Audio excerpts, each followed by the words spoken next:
Hello everyone, my name is Igor and I'm from South Florida.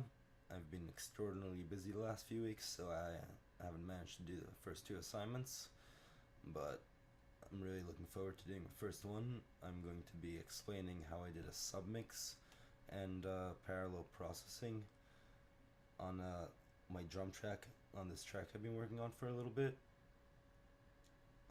Reason my DAW doesn't actually support busing or parallel processing easily, but thanks to some unique features, you can work around many different problems in this program. Alright, so Reason has three main screens. This is the main mixer, this is the virtual hardware rack, and this is the sequencer. Since I'll only be working with a drum track, I'm just going to solo it real quick. And then let's take a look at the virtual hardware rack. The virtual hardware rack is the key difference in Reason from different digital audio workstations. Devices in Reason are basically act like virtual real devices, and they include virtual cables which you can take and reroute in any way you want for whatever purposes you want, which lets me do a lot of really cool things.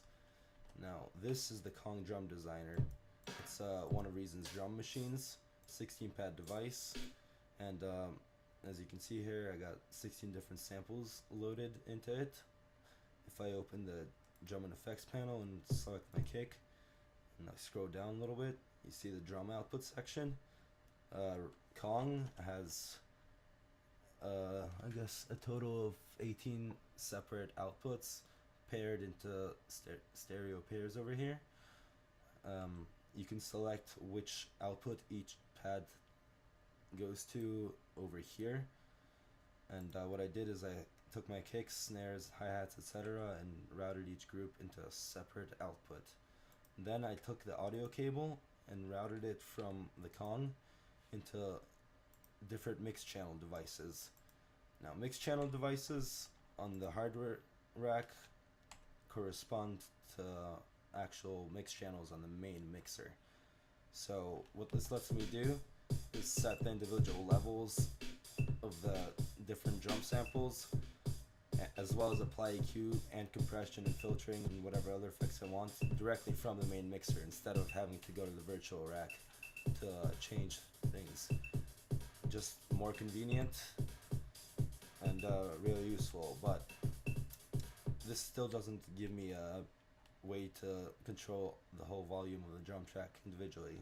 Mixed devices have direct outputs. Each direct output over here can break the signal flow of the mix channel and letting me reroute the audio of the mix channel. Usually from the mix channel it goes straight to the master section over here, but if you break the signal flow, you can do more things to the sound. So what I did is I routed the direct output of all the drum mix channels into a hardware unit called the 14.2 line mixer. Now, this mixer has nothing to do with the main mixer. It is completely self-contained within the rack. You can do whatever you want to it, and it will not be affected by this mixer.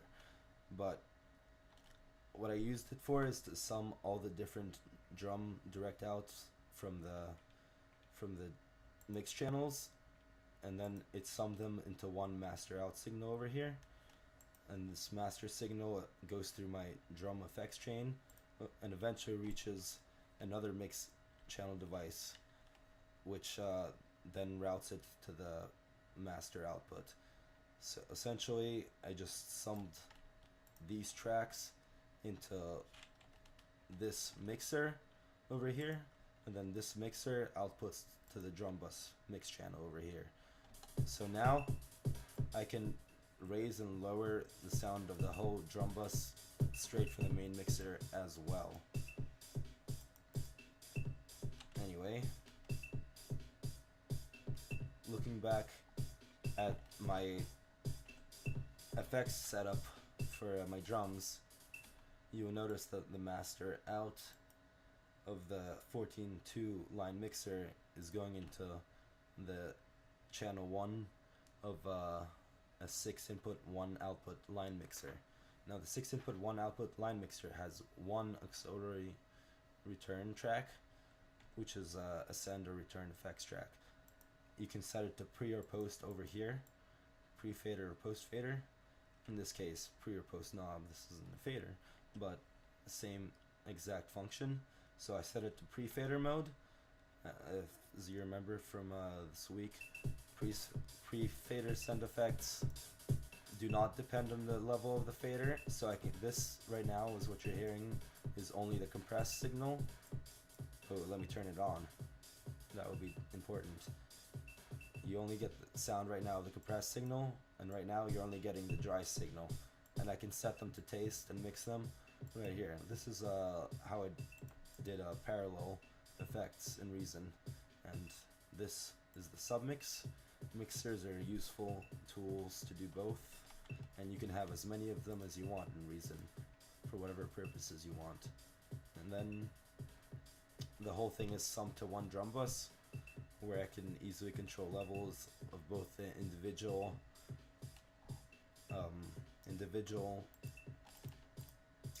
drum samples as well as the whole drum bus. Now, there's more than one way to do things in Reason. There's also audio mergers and splitters that allow you to sum audio, but the reason I chose to use a mixer 14.2 is to give me the function of the send effects. If you use the main mixer send effects on a track and set them as post fader, they'll act as post fader effects for the individual drum track. But if you lower the audio of the drum bus, you'll hear that it works as a pre-fader effect, and this is no good when it comes to convenience for mixing. But the Mixer 14.2 also has 4 auxiliary sends and returns, only one of which has a pre-post switch, but most fader effects are post-fade. Most effects are going to be post-fader anyway, so it'll be fine. I could set the individual levels of the effects here and have them work as expected on the main drum bus. And I hope you guys learned a little from this tutorial, and if you guys are using Reason and would like to ask any questions, feel free to message me or email me. I guess I'll leave my contact information in the description. Bye.